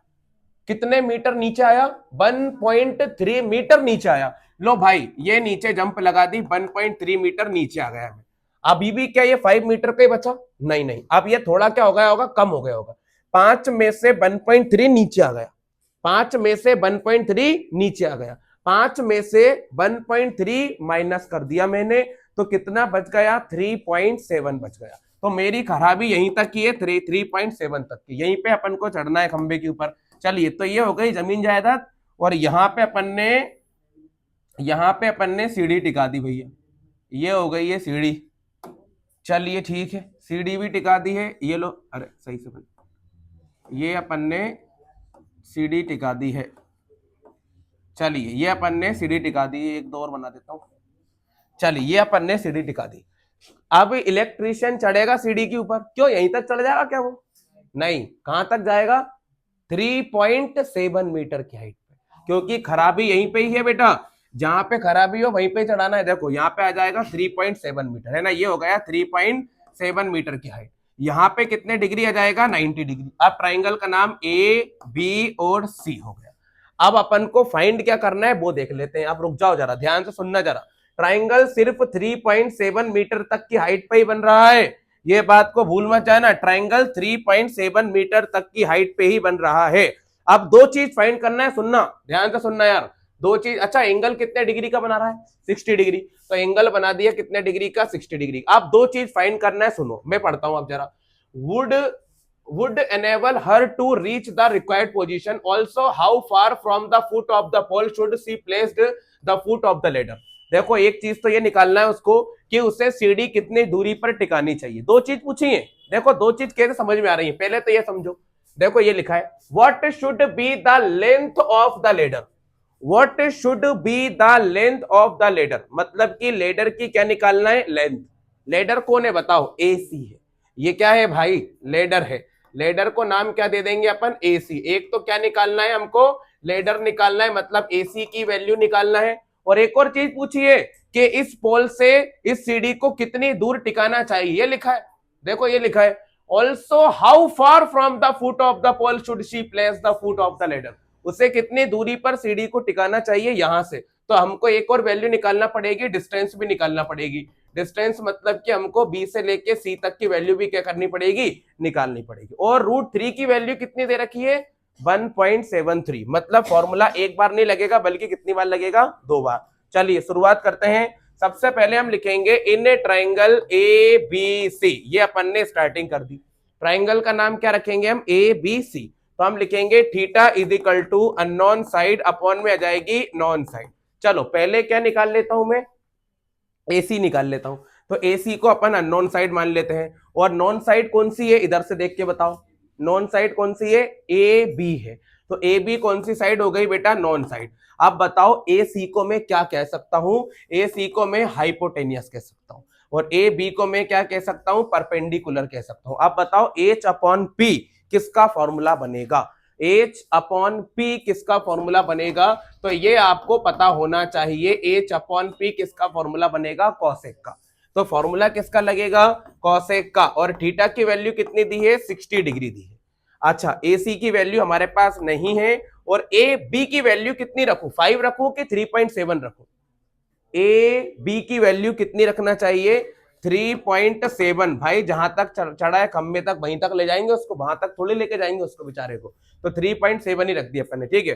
कोसेक 60 डिग्री की वैल्यू अभी रखी थी अपन ने, कोसेक 60 की वैल्यू कितनी आ जाएगी 2/√3 बराबर ए सी अपॉन में आ गया 3.7। कौन सा मल्टीप्लाई करेंगे, क्रॉस मल्टीप्लाई, ए सी का √3 में कर देंगे तो हो जाएगा ए सी √3 बराबर, फिर बोर्ड पे देखो 3.7 का मल्टीप्लाई 2 में करेंगे, 3.7 का मल्टीप्लाई 2 में करेंगे तो आएगा 7.4, ये आ जाएगा। और ए सी बराबर 7.4 अपॉन में क्या जाएगा √3। यहां तक तो एकदम क्लियर बात हो गई, लेकिन एक बात और बताता हूं मैं, ये जो √3 लिखा है ना √3, इसकी वैल्यू आपको ये रखना है, कितनी रखना है 1.73। बताओ पॉइंट के बाद कितना नंबर है, एक, तो आप भी एक ही नंबर रख लो। देखो रेशनलाइजेशन मत कर देना, इसका नहीं बोला करने का उसने, तो हम लिखेंगे ए सी बराबर 7.4 अपॉन में 1.7 किसकी वैल्यू लिख दी मैंने √3 की वैल्यू। अब आगे की कहानी और देख लो, ए सी बराबर पॉइंट से पॉइंट क्या हो गया कैंसिल, 74 अपॉन में आ गया 17। अब अपन डिवाइड कर देंगे 17 के टेबल से 74 में डिवाइड करना है, 17 के टेबल से 74 में क्या करना है डिवाइड। तो देखो इधर करके दिखाता हूं मैं, 17 के टेबल से 74 में डिवाइड करेंगे तो 17 का टेबल इतनी बार पढ़ो कि 74 तक पहुंच जाए, तो हमको पढ़ना पड़ेगा 4 बार। 17 4 तक कितना होगा 68, फिर कितना बचेगा 6, पॉइंट लगा के 0 आ जाएगा, 17 3 जा हो जाएगा 51, ये आ गया। मतलब कि 4.3 मीटर की क्या होगी सीढ़ी होगी। सीढ़ी कितने मीटर की है 4.3। अब ये मत बोलना सर खंबा तो 5 मीटर का है, अरे भाई हमको वहां तक थोड़ी चढ़ना है, हमें कितने मीटर पे चढ़ना है 3.7 मीटर तक ही चढ़ना है, ठीक है इतना काम हो जाएगा अपना। अभी पूरा आंसर आया क्या, नहीं आया, अभी क्या निकालना है डिस्टेंस निकालना है। तो एक बार फिर से फॉर्मूला लगेगा इन ट्राइंगल ए बी सी, एक बार फिर से फॉर्मूला लगा दो, एक बार फिर से फॉर्मूला लगा दो, थीटा इज इक्वल टू हो जाएगा अननोन साइड और अपॉन में क्या जाएगा नॉन साइड। चलिए बोर्ड पे देखना बिल्कुल ध्यान से, अब बताओ अननोन साइड कौन सी लेना है अपन को, बीसी लेना है अननोन साइड, तो ये ले ली। और नॉन साइड कौन सी दिख रही है, तो यही है भाई, पहले से ही तो दी है, नॉन साइड क्या है ए बी है। चलिए अब अपन यहाँ पे देख लेते हैं, ए बी नॉन साइड हो गई। आप बिल्कुल ध्यान से देखना, ये क्या हो जाएगा बेस हो जाएगा, ये क्या हो जाएगा बेस हो जाएगा, और ए बी क्या हो जाएगा परपेंडिकुलर हो जाएगा। देखो ये हो गया बेस और ये हो गया ए बी परपेंडिकुलर। अब b अपॉन पी किसका फॉर्मूला होता है, b अपॉन पी किसका फॉर्मूला होता है, तो बेटा ये फॉर्मूला होता है कॉट का, तो हम यहाँ पे फॉर्मूला लगाएंगे कॉट का। और थीटा की वैल्यू कितनी दी है 60 डिग्री, तो ये हो गया 60 डिग्री। आगे बीसी की वैल्यू नहीं दी है, और ए बी की वैल्यू कितनी दी है अपन को, ए बी की वैल्यू कितनी दी है 3.7, ये भी लिख दिया। चलिए कोट 60 की वैल्यू चेक करो जरा कितनी होती है, कोट 60 डिग्री की वैल्यू होती है 1/√3, तो मैंने यहां लिख दिया 1/√3 बराबर में आएगा बीसी के अपॉन में आ जाएगा 3.7। अब कौन सा मल्टीप्लाई करना है, क्रॉस मल्टीप्लाई। चलो इसका मल्टीप्लाई इसमें, इसका मल्टीप्लाई इसमें, चलिए ये हो जाएगा आपका BC√3 और ये हो जाएगा 3.7, तो यहाँ पे आ जाएगा अपने पास वैल्यू 3.7 अपॉन में आ जाएगा √3। अब बताओ इसका रेशनलाइजेशन करूं या √3 की वैल्यू पुट करें, तो अपन √3 की वैल्यू पुट कर लेते हैं, तो ये बनेगा 3.7 और √3 की वैल्यू 1.7 अपन ने लिख दी, पॉइंट से पॉइंट कैंसिल हो जाएगा, तो ये मैंने कैंसिल भी कर दिया, तो हमारे पास वैल्यू बनेगी 3.7 अपॉन में 17। पॉइंट से पॉइंट तो कट गया, तो 3 पॉइंट तो बचा ही नहीं है, पॉइंट हट गया है। 17 के टेबल से 37 में डिवाइड करेंगे तो ऐसा आएगा, 17 के टेबल से 37 में डिवाइड करेंगे कितनी बार में जाएगा 2 बार में, और कितना आएगा 34, फिर 3 बचेगा, फिर पॉइंट लगा के 0 और 17 बन जा 17 हो जाएगा खत्म। मतलब कि कितने डिस्टेंस पे सीढ़ी टिकेगी 2.1 मीटर की डिस्टेंस पे हमको सीढ़ी क्या करना पड़ेगी रखनी पड़ेगी। ये आपको कंप्लीट करना था। ये क्वेश्चन भी मोस्ट इंपॉर्टेंट क्वेश्चन है, पेपर में आया है, बहुत ज्यादा इंपॉर्टेंट क्वेश्चन आया है पेपर में, ये क्वेश्चन भी 174 ये और कर दीजिए, खत्म कहानी हो जाएगी, ठीक है ना। 174 नंबर का क्वेश्चन ये और कर दीजिएगा, लेकिन इसमें लगेगा थोड़ा सा दिमाग भाई, इसमें थोड़ा दिमाग लगेगा क्वेश्चन में, आपको थोड़ा सोचना पड़ेगा, उसके बाद हो पाएगा क्वेश्चन। चलिए एक बार क्वेश्चन को पढ़ लेते हैं, क्या बोला है। एक, अच्छा इस बार दो दो हाइट दे रखी है, देखो बहुत दिमाग वाला क्वेश्चन है बेटा। एक ऑब्जर्वर है, देखो पहले तो मैंने यहाँ पे एक जमीन बना ली, ठीक है ना, ये ग्राउंड हो गया, ठीक है ना। इसी ग्राउंड से सुनना क्या लिखा है, एक ऑब्जर्वर है, ऑब्जर्वर मतलब देखने वाला व्यक्ति, और उस व्यक्ति की हाइट कितनी दी है 1 पॉइंट। इस बार व्यक्ति की हाइट भी दे दी, और अभी तक मैंने जितने क्वेश्चन कराए थे उसमें व्यक्ति की हाइट नहीं दी थी, डायरेक्ट अपन को क्या बना के दी थी, आई बना के दी थी। अब सुनो एक ऑब्जर्वर कितने हाइट का है 1.5, तो मैंने पहले तो एक ऑब्जर्वर बना लिया, ये मान लो एक व्यक्ति खड़ा हुआ है, इसकी हाइट कितनी है 1.5 मीटर की हाइट है। बताओ ये यहां से देखेगा कि यहां से देखेगा, यहां से पैर से देखेगा क्या ऊपर से देखेगा। अब हाइट बनाइए तो आंख यहीं पे बन सकती है बेचारे की, ठीक है ना। पहले क्या होता था, हाइट नहीं देते थे तो मेन अपन सभी टारगेट यहीं से मान लेते थे कि यही है भाई, यही आंख है व्यक्ति की, ठीक है, यहीं से देख रहा था। लेकिन अब पेपर वाले ने बोला है कि व्यक्ति भी यहीं पे ही है, अब तो ये व्यक्ति है और इसकी हाइट ही है। अब यहां से देखेगा बेचारा, आगे सुनो। अच्छा यहां से देखेगा तो क्या यहाँ की चीज भी दिख जाएगी उसको, हाँ भाई चीज तो यहीं से दिख जाएगी, कि जरूरी थोड़ी यहाँ आके तो बस यहीं से देखना चालू करेगा, यहीं से दिख जाएगी चीज। तो आप बताओ किसको देख रहा है वो, किसको देख रहा है, एक चिमनी को देख रहा है, ठीक है ना। चलो भाई साहब अपन यहाँ पे एक चिमनी बना देते, ये बना दी भाई साहब, चिमनी भी बन गई। अब सुनो ध्यान से देखेगा कैसे, देखो ऊपर देख रहा है, बिल्कुल पतंग देख रहा होगा, बिल्कुल ये देखो, ये देख लिया, ये लाइन ऐसी बनती है बेटा, ये लाइन ऐसी बनती है, मतलब दिखती नहीं है बस ऐसी है, दिखती नहीं है बस, है ना, होती तो है, लेकिन ये कौन सी लाइन होती है, लाइन ऑफ साइट होती है। अब बताओ चिमनी कहाँ है, तो भाई ये हो गई ये चिमनी। अच्छा कितनी दूर है चिमनी ये भी बताओ, देखो ये लिखी हुई है, चिमनी लिख दिया मैंने, ठीक है, कितनी दूर है चिमनी, ये देखो कितनी दूर है चिमनी, 28.5 मीटर दूर है। तो यहाँ व्यक्ति है और यहाँ पे चिमनी हो गई, कितने मीटर दूर है, 28.5 मीटर दूर है भाई, ये हो गई दूर। कोई कोई इसी को चिमनी मान लेता है 28.5 को। ये क्या लिख के दिया उसने, अवे मतलब दूर है, व्यक्ति से दूर है। अब हमको क्या निकालना है वो देखो, मेन चीज टारगेट ये है कि निकालना क्या है अपन को, हमें फाइंड करना है हाइट ऑफ, ये हमारा मेन काम है, हाइट ऑफ द चिमनी, ये हमको निकालना है। अब कोई मुझे इतना बता दो कि चिमनी कहां से चालू होगी, जमीन से चालू होगी कि व्यक्ति की आंख से चालू होगी। देखो अच्छा मेरे को ये दीवार यहां से दिख रही है, मतलब मेरी आईज यहाँ पे है, तो ये यहीं से चालू हुई है कि दीवार के नीचे से चालू हो गई, मतलब बना इंसानों के द्वारा बनाई गई सारी चीजें कहां से चालू हो जाएंगी, नीचे से चालू हो जाएंगी। तो मतलब चिमनी अगर होगी तो यहाँ से लेके यहाँ तक की पूरी ही होगी, चिमनी तो पूरी ही होगी भाई, ठीक है ना। अब आगे की बात कर लेते हैं, ट्राइंगल बना क्या, अभी ट्राइंगल ही नहीं बना इसके अंदर, तो देखो अब ट्राइंगल नहीं बन रहा है तो एक काम और करना पड़ेगा आपको, ये जो दिख रहा है ना ये इसकी आईज, इससे बिल्कुल सीधा यहाँ पे टच कर दीजिए, इससे एक फायदा ये हो जाएगा कि हमारे पास क्या बन जाएगा, ट्राइंगल बन जाएगा। ये पॉइंट आपको एक्स्ट्रा ऐड करना रहेगा, ये ए हो गया, ये बी हो गया, इस किसी को कुछ भी नाम दे दो, ये सी और ये डी दे दो, ये आपको ट्राइंगल बना दिया, क्योंकि एंगल तो यहीं से बनेगा बेटा, ट्राइंगल बनाना पड़ेगा आपको। ये कितने डिग्री हो जाएगा 90 डिग्री, और बताओ कितने डिग्री का एंगल बना रहा है 45 डिग्री का, तो ये हो गया 45 डिग्री। अब एक बात सुनाओ मेरी बात बिल्कुल मेरी बात सुनना पड़ेगी ध्यान से, हमें क्या फाइंड करना है बताओ, हाइट ऑफ चिमनी, और चिमनी कहां से कहां तक की है, ए से लेकर तो बी तक की, क्योंकि चिमनी तो जमीन से ही बन जाएगी। तो सर ये वाली लाइन क्यों बनाई है, ताकि हमारा क्या तैयार हो जाए, ट्राइंगल तैयार हो जाए। तो अपन ने देखा है कि पूरी टोटल चिमनी की हाइट हो जाएगी ए बी, लेकिन चिमनी के दो टुकड़े कर दिए आप मैंने, बताओ कौन कौन से टुकड़ों के नाम है, एक का नाम क्या है एडी और एक का नाम क्या है डीबी, ये दो नाम हो गए इसके, ठीक है ना।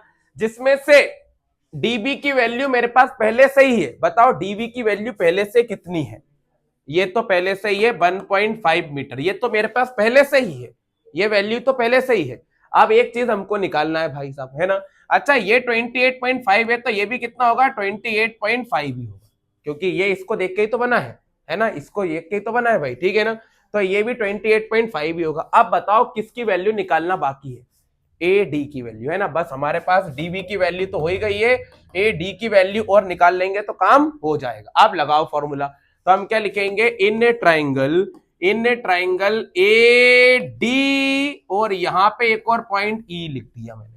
अब ट्राइंगल सिर्फ ऊपर बन रहा है, ये ट्राइंगल का हिस्सा नहीं है, तो हम लिखेंगे in triangle A D C. चलो थीटा इज इक्वल टू क्या होता है, अननोन साइड अपॉन में आती है नॉन साइड। चलिए आप कर दीजिए जल्दी से, मिलाओ ध्यान से मिलाओ। क्यों अननोन साइड किसको लेना चाहिए मुझे, इधर देखो एडी, क्योंकि जो निकाल रहे हैं वो ही लेंगे भाई, फालतू हर कुछ थोड़ी उठा लेंगे। एडी हो जाएगी अननोन साइड, और नॉन साइड कौन सी हो जाएगी, जो हमको दे रखी है।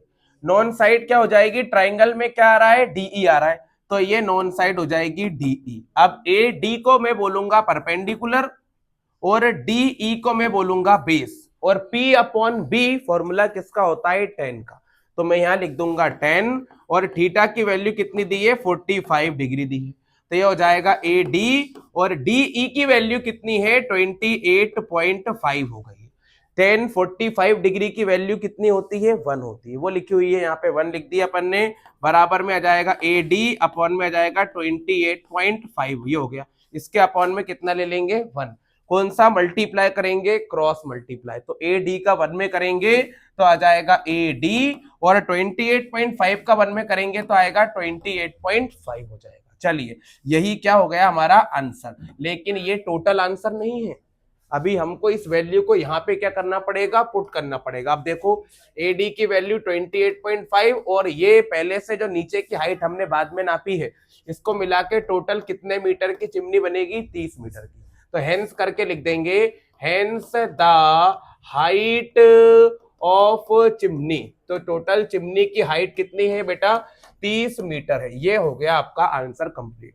मैंने आपको 174 तक के क्वेश्चन करा दिए हैं, इसमें 45 और 60 मीटर, देखो कितने एंगल वाला क्वेश्चन आ गया है, डबल। बेटा आप थोड़ा लॉजिक लगेगा, बाकी क्वेश्चन कठिन नहीं है, बस थोड़ा सा सोच और समझ की जरूरत पड़ेगी, तो इसलिए आपको डबल एंगल वाला भी एक क्वेश्चन कर लेना चाहिए, ताकि पेपर में आपके साथ दिक्कत ना हो, पेपर में हमारे साथ प्रॉब्लम नहीं होनी चाहिए। आप मेरी बात सुनो, कभी भी डबल एंगल वाला क्वेश्चन आ जाए तो पहले छोटा वाला ट्राइंगल लेना चाहिए, फिर पूरा ट्राइंगल लेना चाहिए। इतनी सरल ट्रिक से याद रखना चाहिए आपको भी, और मैं तो ऐसे याद रखता हूँ, सारी चीजें बिल्कुल सिस्टमेटिक जमी रहती हैं, कभी भी कोई भी गलती नहीं होती, चाहे कोई सी भी क्लास हो। सभी क्लास में ट्रिक से याद रखो चीजों को, सब याद रह जाएगा।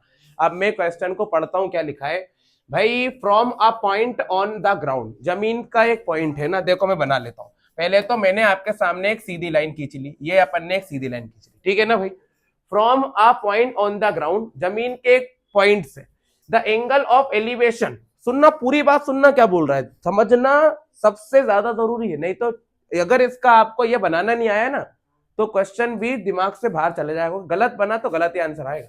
From a point on the ground, the angle of elevation of the bottom, bottom मतलब नीचे का, the angle of elevation of the bottom and the top of a transmission tower, एक ट्रांसमिशन टावर है, क्या लगाना है अपन को, टावर लगाना है। टावर कहां लगता है, वैसे तो ग्राउंड पे लगता है, लेकिन इन्होंने बोला है कि टावर पता है कहां पे लगा हुआ है, एक बिल्डिंग पे लगा हुआ है। कहां लगा हुआ है, टावर बिल्डिंग के ऊपर लगा हुआ है। पहले क्या बनेगी, बिल्डिंग, फिर क्या लगेगा, टावर। तो पहले मैं क्या करता हूं भाई, एक बिल्डिंग बना लेता हूं, मान लो ये एक बिल्डिंग हो गई, ठीक है ना। इसी बिल्डिंग के जस्ट ऊपर क्या लगा हुआ है, एक टावर, ये हो गया, इसके ऊपर एक टावर लगा दिया। चलो अब एक बात समझने लायक क्या है, सुनो ध्यान से, चलो मैं आपके सामने लिख भी देता हूं। बेटा ये तो हो गई है बिल्डिंग, और ये क्या हो गया है भाई साहब, टावर हो गया है, कोई दिक्कत वाली बात नहीं है, सरल सा काम है। अच्छा एक बात और सुनो, किसकी हाइट निकालना है, टावर की। टावर ऊपर है कि नीचे है, ऊपर है बिल्डिंग के, तो टावर की हाइट निकालना है। तो सर ये किसकी हाइट है, बताओ ये किसकी हाइट है, ये किसकी हाइट है, 20 मीटर हाई बिल्डिंग। बिल्डिंग कितने मीटर की है, 20 मीटर की है। बेटा ये हो गई 20 मीटर की बिल्डिंग, बिल्डिंग की हाइट हमारे पास पहले से ही है, और किसकी हाइट निकालना है, टावर की हाइट निकालना है। अब आप लोगों को एक छोटी सी बात और समझना है, वो समझो, देखो क्या लिखा है, कितने डिग्री का एंगल बनेगा, 45, और एक और कितने का बनेगा, 60 का।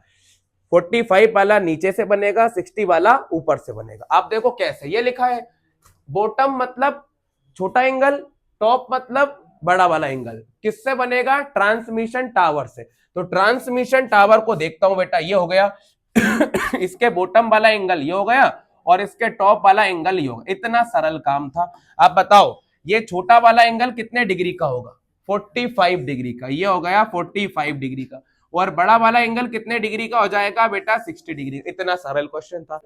अब सुनो ध्यान से, बोर्ड पे देखना है भैया, बोर्ड पे मिलाना, पहले छोटा ट्राइंगल फिर बड़ा ट्राइंगल। अब निकालना क्या है, यहां लिख लेता हूं, फाइंड क्या करना है, एक बता दो क्या फाइंड करना है, एक छोटी सी चीज फाइंड करना है बस, एक इतनी सी चीज, टावर। टावर को नाम दे देंगे अपन, क्या नाम है टावर का, एडी। बेटा क्वेश्चन बहुत ज्यादा इंपॉर्टेंट है, समझ लेना चाहिए, मैंने इसको बिल्कुल पेपर में से देख के लिखा है अभी के अभी। चलिए टावर एडी है, कुछ नहीं करना, बस मेरा दिमाग में एक ही चीज चल रही है, एक बार छोटा ट्राइंगल ले लेंगे, एक बार पूरा ट्राइंगल ले लेंगे, बस आंसर ऑटोमेटिक ही आ जाएगा। जैसा सिखाया है वैसा करते रहना है, बस कुछ नहीं करना, जैसा सिखाया है वैसा करते रहना बस। चलिए पहले मैं छोटा ट्राइंगल लेता हूं, तो मैं छोटे वाले ट्राइंगल का नाम पूछता हूं, क्या है, DBC। ये छोटा ट्राइंगल हो गया, 90 डिग्री, यहां लिख देता हूं, तो मैं लिखूंगा in a triangle DBC, theta is equal to आ जाएगा अननोन साइड, और अपॉन में क्या आ जाएगा बेटा, नॉन साइड। अब मेरी बात सुनो, अब उलझ जाएगा व्यक्ति, सर अननोन साइड किसको मानू, इसको मानू कि इसको मानू। पहली बात तो ये लाइन कुछ है ही नहीं है, ये आभासी होती है, मतलब इमेजिनरी है, रियलिटी में अब मैं इसको देख रहा हूं तो क्या कुछ रियलिटी में है, ये है ही नहीं, कुछ टावर है और जमीन है, तो उस चीज को अननोन साइड मानो जो एग्जिस्ट करती है। बताओ एग्जिस्ट कौन करती है, ये नीचे ग्राउंड, तो अपन अननोन साइड किसको मान लेंगे, BC को, क्योंकि काम तो यही आना है, ट्राइंगल के अंदर काम कौन सी साइड आएगी, BC काम आएगी। चलो नॉन साइड का नाम बताओ। अब देखो इस ट्राइंगल के अंदर नॉन साइड का नाम क्या हो गया बेटा, DB हो गया। आप सुनो बोर्ड पे ध्यान से, B से लेके C को क्या बोलेंगे, बेस, और D से लेके B को बोलेंगे परपेंडिकुलर। बताओ किसका फॉर्मूला बनेगा, B/P किसका फॉर्मूला बनेगा, कॉट का। किसका बन जाएगा, कॉट का। अब बताओ थीटा की वैल्यू कितनी लिखूं, 45, छोटा ट्राइंगल लिया है, 45 डिग्री हो गई है। चलो ये B से लेके C और D से लेके B तक की वैल्यू कितनी हो गई, 20। इतना सरल काम था। चलो कोट 45 की वैल्यू कितनी होगी, 1 होगी, तो मैंने यहाँ पे 1 लिख दिया, और बराबर में BC और अपॉन में आ गया 20, इसके अपॉन में 1 ले लिया, तो इसका मल्टीप्लाई करेंगे तो हमारे पास BC की वैल्यू कितने मीटर आ गई, 20 मीटर। ये आंसर नहीं है, आंसर अभी इसको नहीं मान सकते, कभी आंसर नहीं आएगा डबल वाले एंगल में, पहली बार में अपन को एक और बार बड़ा वाला ट्राइंगल भी लेना पड़ेगा, तब जाके आंसर आएगा। अब मेरी बात सुनो, एक इधर देखो, सब पहले इधर बोर्ड पे देखो, ये कितना आंसर आया है, 20। क्या ये BC की वैल्यू आ गई है, इसको यहां पे लिख सकता हूं क्या मैं, 20 मीटर। अब देख लो, हाँ लिख लिया, अरे ये वैल्यू आ गई ना, अब लिख लिया मैंने, अब ये अपना काम करेगी। अब इसलिए इसकी वैल्यू निकालना बहुत जरूरी था, इसके बिना ये क्वेश्चन सॉल्व होता ही नहीं, इसको निकाल लिया। आप पूरा ट्राइंगल का नाम बताओ, पूरे ऊपर से लेके नीचे तक के ट्राइंगल का नाम, ABC, पूरे 60 डिग्री का। अब इसको ले लेते हैं हम चलिए देखिएगा, इन ट्राइंगल ABC, बोर्ड पे देखना बिल्कुल ध्यान से, कंफ्यूजन कर देगा question. Theta is equal to क्या लिखेंगे, पहले कौन सी साइड, अननोन साइड, और अपॉन में कौन सी साइड आएगी, नॉन साइड। चलो आप बताओ मुझे, इस बड़े वाले ट्राइंगल में कौन सी साइड है जो अभी भी हमारे हाथ से बाहर है, देखो ये AD है, लेकिन क्या मैं इतने सी साइड ले सकता हूं क्या, नहीं, मेरे को तो पूरा ट्राइंगल की साइड लेना है, तो पूरा ट्राइंगल की साइड का नाम क्या है, AB। सर आप AB को ले ही क्यों रहे हो, हमको तो निकालना क्या है, AD। भाई ट्राइंगल पूरा लिया है तो ट्राइंगल की साइड भी पूरी ही लेना पड़ेगी। क्या नाम है बेटा साइड का, AB हो गई। आप बोर्ड पे देखने की जरूरत, क्या लिखा है, नॉन साइड, ये हो गई, ये निकाल लिया अपन ने, अब इसको यूज करना पड़ेगा, तो BC जो हो गई है वो नॉन साइड हो गई। अब AB का नाम बताओ क्या लिखेंगे, AB का नाम परपेंडिकुलर और BC का नाम बेस हो गया। P/B किसका फॉर्मूला होता है, tan का, तो मैंने यहां लिख दिया tan, थीटा की वैल्यू कितने डिग्री हो गई, 60 डिग्री। अब आप एक बात बताओ, ये जो AB अपन ने लिख रखा है, इस AB को, AB नहीं लिखना मुझे, इसको मैं दो भागों में तोड़ना चाहता हूं। बताओ इसके दो भाग कौन से हैं, AB के दो टूटे भाग का नाम बताओ, AD प्लस DB, ये आपको देखना पड़ेगा। अरे भाई ये दो पोर्शन में टूटी हुई है ना, एक का नाम क्या है, AD, तो मैंने ADB लिख दिया, और इसको आधा, देखो इसको मैं तोड़ रहा हूं, AD और DB, ये इसका नाम है, तब आंसर निकलेगा आपका, है ना। अब निकल पाएगा आंसर, नहीं तो नहीं निकल पाता। आप बताओ BC की वैल्यू कितनी है, 20, तो मैंने यहां पे कितना लिख दिया, 20। tan 60 डिग्री की वैल्यू कितनी होती है, √3 होती है, तो मैंने यहां पे लिख दिया √3 बराबर और ये हो जाएगा AD प्लस, अब बताओ इसकी वैल्यू कितनी दी है, DB की वैल्यू, ये लिखिए DB की वैल्यू कितनी है 20, तो मैंने यहाँ पे 20 भी लिख दिया और इसके अपॉन में भी कितना लिख दिया 20। 20 से 20 काट मत देना भाई, नहीं तो यही कल्याण हो जाए। इसके अपॉन में कितना मानेंगे 1, और कौन सा मल्टीप्लाई करेंगे, क्रॉस मल्टीप्लाई। अब सोचना ध्यान से, 1 का मल्टीप्लाई दोनों में कर लो, क्या आ जाएगा AD प्लस 20, और 20 का इसमें कर लो, क्या जाएगा 20√3, ये हो गया। कौन कहां जाएगा, ये 20, ये 20 उधर चल जाएगा, तो ये हो जाएगा AD बराबर 20√3 माइनस का 20। इसमें से चाहो तो कॉमन भी ले सकते हो, बताओ क्या कॉमन आ सकता है इसमें से, 20 कॉमन आ जाएगा, और बच क्या जाएगा √3 माइनस कितना लिखूं, 1 लिखना पड़ेगा, कुछ नहीं बचेगा तो 1। यही किताब में आंसर दिया है। सर आप तो प्रॉपर आंसर बता के दिखाओ प्रॉपर, तो प्रॉपर आंसर ए से निकल जाएगा। देखो इधर सामने अगर मैंने √3 की वैल्यू लिख दूं, कितनी होती है √3 की वैल्यू 1.7, तो आंसर ऐसा आ जाएगा। देखो ये हो जाएगा आपका 0.7, कितना हो जाएगा 0.7, और इसका मल्टीप्लाई कर लेंगे अपन, ये हो जाएगा 14.0। 14 मीटर की क्या होगी, टावर होगी, और 20 मीटर की क्या थी, बिल्डिंग। ऐसे आप पता कर सकते हो, ठीक है ना। ये क्वेश्चन भी बहुत ज्यादा इंपॉर्टेंट क्वेश्चन था, मतलब कि मोस्ट से भी ज्यादा मोस्ट इंपॉर्टेंट क्वेश्चन था ये, मोस्ट से भी ज्यादा मोस्ट इंपॉर्टेंट, इतना ज्यादा ही इंपॉर्टेंट क्वेश्चन था ये, आपको करना ही था ये क्वेश्चन, बहुत ही ज्यादा जरूरी था ये, बहुत बहुत बहुत बहुत। चलिए कर दीजिए इसको आप फटाफट। अब इसके बाद में एक काम और करेंगे आप, मैं आपको एक बात और बताता हूं घर जाकर एक ये वाला क्वेश्चन देखो, घर जाना, ये देखो कितने डिग्री है 45 डिग्री है ना, तो एक ये वाला क्वेश्चन 45 और 60 डिग्री वाला करके देखना, तो हमारे 176 क्वेश्चन पूरे हो जाएंगे। ये आपको ही करना है, कंप्लीट आपको करना है।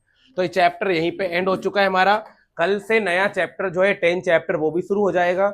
एक दिन का ही चैप्टर है, मात्र एक दिन में पूरा खत्म कर दूंगा, पूरा एक ही दिन में समाप्त कर दूंगा। 1-2 क्वेश्चन रह जाएंगे, बाकी ये खत्म हो जाएगा, कल ही खत्म हो जाएगा। यहां तक के क्वेश्चन आप पूरे बढ़िया तरीके से तैयार करके रखें, और एक्स्ट्रा भी कुछ करना है, एक्स्ट्रा क्वेश्चन करना है तो आप मुझसे पूछते रहें, क्योंकि किसी किसी के दिमाग में चलता है कि हाँ कुछ अलग से करें हम, क्योंकि